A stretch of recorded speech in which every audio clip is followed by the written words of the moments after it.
What is going on, guys? It's CJay here, and I'm back again with another Recon Wildlands review video. So now that the full game is out, I'm going to be reviewing the full game and my impressions as I've had about 4 days to play the game. I'd like to say thank you to Ubisoft for letting me try the game out a couple days early, get my feel for it so I can make this review. So shout out to them. Let's get right into it. So I'm gonna get into the graphics real quick. The graphics from the beta to the full game have definitely improved. The game looks really beautiful with well done environment dynamics and details such as the rainstorms, the snow on the ground, the mud, the grass, the farm stuff. Everything just looks really cool. It's very well done, and they did make some minor improvements to it from the beta. Now let's go into performance and optimization. Games with good graphics and detailed worlds usually arise with a very common problem: optimization and poor performance.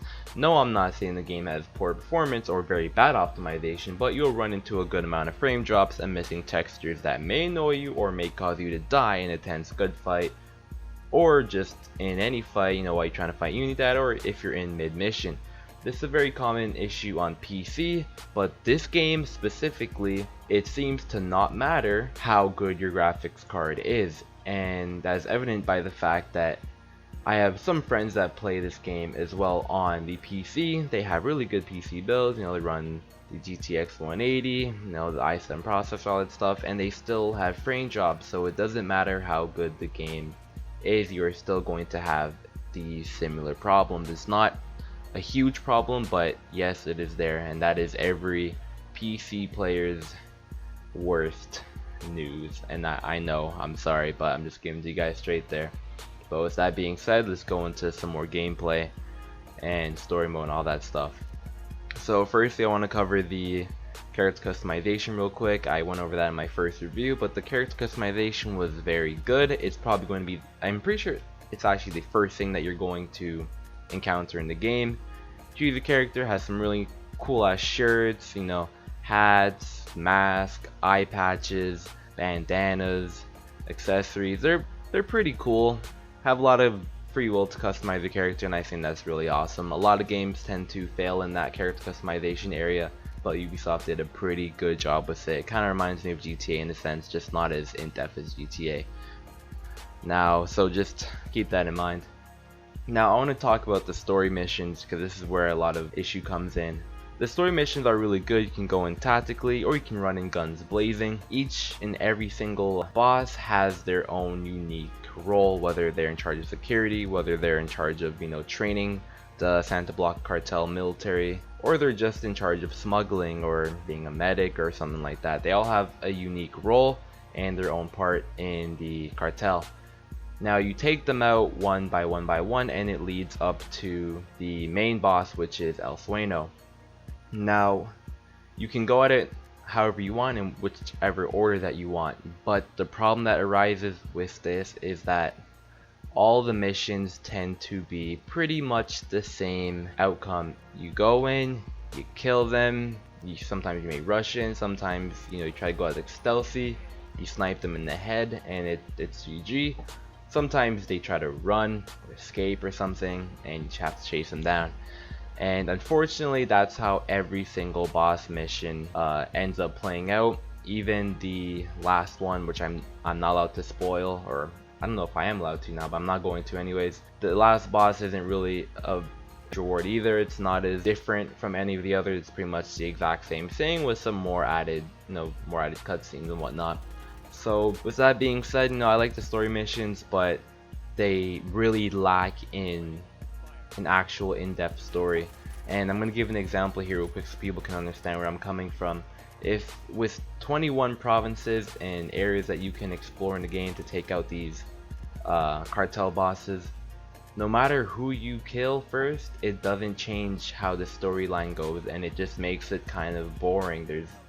Killing one boss doesn't affect anything in another province or anything like that, and I feel like that's just a big hole in the story. If you kill one boss, it should show some type of effect at least in that province that you killed that boss, or somewhere else, and they failed to do that in this game, and it really sucks that they didn't capitalize on that with such a huge world. There's just so much lacking in a story-driven game, and it just really sucks in that aspect. Of course, the story missions are fun, but it's just really lacking.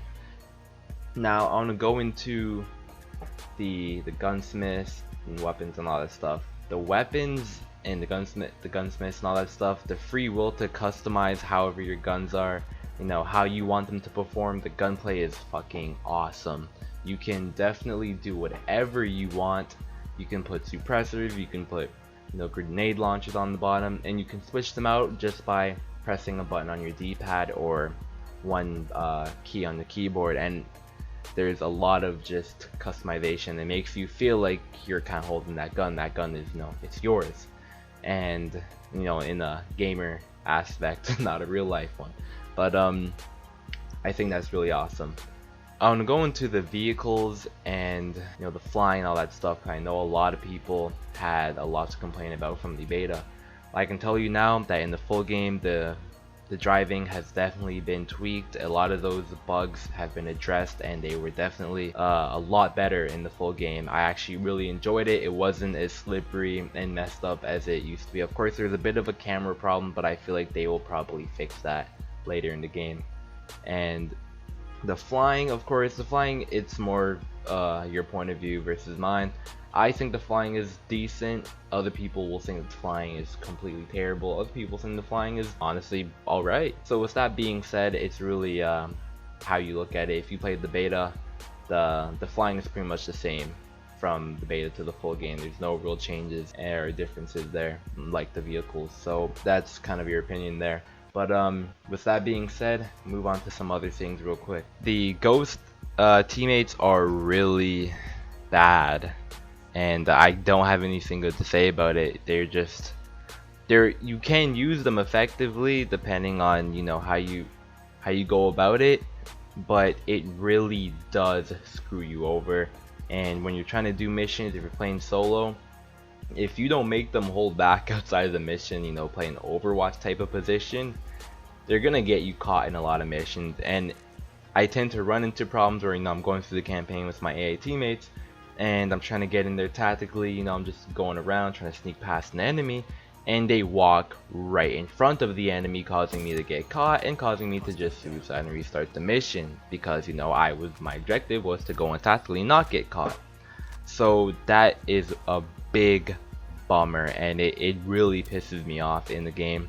But with that being said, it can be worked on. I'm sure it's not something that they can't fix, but it does. For someone that is a player that likes to play solo, you know, with AI teammates, doesn't really care for co-op, this will piss you off a lot in the game. So keep that in mind. Now, so let's talk about the co-op. The co-op is probably the best part of the game. If you're a co-op type of person, you like playing with your friends and stuff, the co-op in this game is really fun. You can have a lot of different ways to approach missions, especially when you're playing co-op. You can, you know, for example, you can have your homie flying the helicopter. You can drop in, you know, grab that guy you're supposed to be interrogating or extracting, you know, and then take him out. The guy lands a helicopter, you get in and you're gone. Or, you know, you can sync your shots with your friends and stuff, make it all tactical and role play it or whatever. It's really fun. It's a cool time, and I feel like a lot of players that like co-op, like playing with their friends in these type of tactical stealthy missions, especially if they want to do on extreme mode or anything like that, it'll be a fun time. But now that we're talking about, like, you know, the difficulty and stuff, I want to talk about that real quick. Honestly, the difficulties are, I feel like the game's very easy no matter what difficulty you play on, and the only real way to get an actual challenge from the game is if you play it on extreme with the HUDs off. That's probably the best way you're gonna get the full-on tactical and hardcore experience from the game, because with the HUD on, everything like that, it is very, very easy.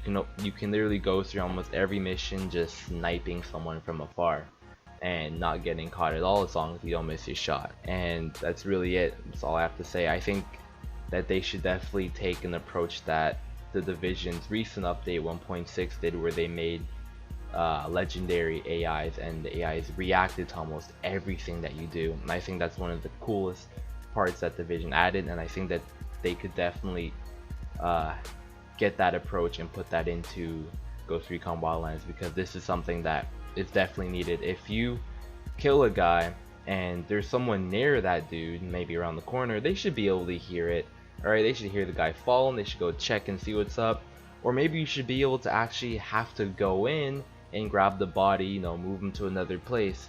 Because so half the time, you know, you snipe someone down, one guy walks right past the body, or the body just disappears, and it really takes away from the realistic part of it. And I think one game that did that very well was Metal Gear Solid, where you have to grab the enemies, you know, hide them, dump the body somewhere. I think that's something that Ghost Recon Wildlands does need. But with that being said, the game is fun, but I want to talk about longevity real quick. You know, will the game get boring or anything like that? I know a lot of people complain that the game gets very repetitive, all that stuff. I'm going to talk about that.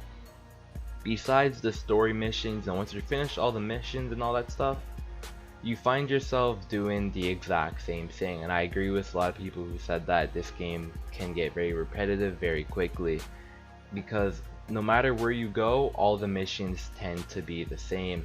And I'm not talking about the story missions where you kill the boss, I'm talking about the side missions. The only thing that you do is you go steal a helicopter, or you go interrogate, you know, a cartel lieutenant, or you stop a supply van, and you know, you send the supplies to the rebel forces. That's really all that there is for side missions. Or you go around, you get some intel. That's really all there is to it. And sometimes it can be fun, but every province is the exact same thing, and it doesn't change because of what province you're in. The AIs don't get any smarter, they don't get any, there's no in-depth to it at all, and it does make it really bland and just boring. But I enjoy the game for what it is. It's not something that would have stopped me from not buying it, but I'm going to get into that in a sec. Also, I want to talk about one more thing that does bother me about the game. And understand, I'm not shitting on the game, just want to be honest here. I love the game, but like I said, I'm just trying to be honest with you guys, is how big the open world is and how empty the game is. Guys, aside from, you know, cruising down the street and you see a couple cartel, they see you, they start raining shots on you. Or sometimes you might drive past and a helicopter will spot you and they start raining shots down at you. There's not much to see. I mean, the world looks nice, the world is amazing looking, but it's empty. There's not a lot of stuff going on. There's no real life or community or anything going on, and it just feels like a really open ghost town. It's a really expanded ghost town, and it's very boring in that sense. I do like the game, I love the game actually. It's fun to me because I'm into third-person shooters and stuff and open world games, but it's really lacking on things to do. There does need to be more in-depth missions, and I hope that with people buying the seasons pass, the developers really think about adding some more missions that are more in depth, that actually take more than just, you know, you can run and gun everyone down. Like, there has to be missions that you can actually, that you need to run stealthy in order to succeed. Because I know that does take away from the, oh, you know, you play however you want, but I feel because this game is meant to be a tactical third-person shooter, it needs to have that type of element where getting caught is, you know, you get penalized for that. Just like in the beta, you get penalized by killing a civilian. I don't even know why they took that away. But with that being said, that's all I have to say on the game. I've been playing it for about, I think, 4 days now, and I'm nearly done the game. It's a good time, but in my opinion, would I buy it or rent it or whatever? Listen, I did get the game for free, but I did pre-order it before I even got the chance to get this review code or whatever.